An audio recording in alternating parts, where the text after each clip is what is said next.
Moi kaikki! Tervetuloa tähän videoon.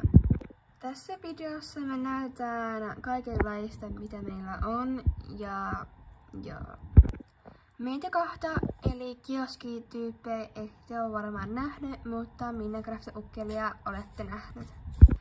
Minun nimeni on Anniina. Minun nimeni on Jackie. Minä olen siis Minecraft-ukkeli. Ja tässä on Anniinan koira. Että joo, sillä ei ole vielä nimeä. Mutta Anniinan vieressä on tällainen kameli. Tämmönen. Tekin olette varmaan nähdä sen. Mutta joo. Koiran vieressä on tällainen olento ja olenton vieressä on tällainen yksisarvinen. Yksisarvista voi vaihtaa. Yksisarvista siis voi vaihtaa merihevoseksi ja jonkun sellaisen linnuksi ja yksisarviseksi. Ja tässä on Minecraftin ukkelin talo. Tai maja. Mitäs sanotaankaan. Tässä vaiheessa ne on ollut vaan muutaman päivän ja yön ollut tossa. Ja tässä on Anniina ja Jackien tämmönen, mikä täällä sanotaankaan, autokahvila. Täällä on tällaisia mukia. Täällä on yksi kahvimukki. Täällä on toinen, missä ei kahvia.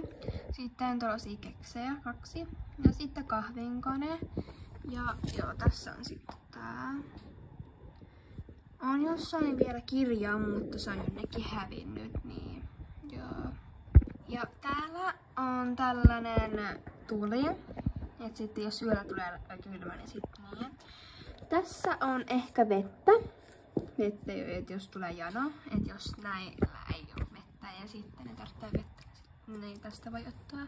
Ja tässä on tavaralaatikko, että jos pitää tehdä jotain juttuja. Ja tässä on kasvi, mikä ei ole lehtiä tai mitään. Ja tässä on tällainen puu. Ja täällä on tämmönen alustapaikka, että jos haluaa mennä vaikka alle nukkumaan, et sit sada ei tulla.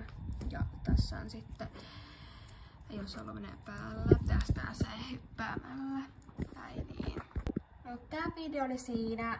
Mutta mulla on vielä yksi kysymys, että haluatteko, että jatkossa tulee olemaan enemmän yksisarvisvideoita vai haluatteko, että joka video on eri, niin kuin tällainen ukkeli? Haluatteko, että on vain yksisarvinen ja aika harvoin joku toinen? Vai haluatteko, että joka video tulee lisää näitä?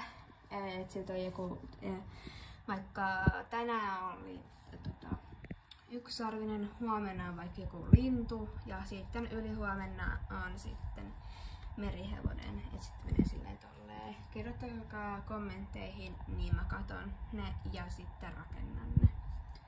Moikka!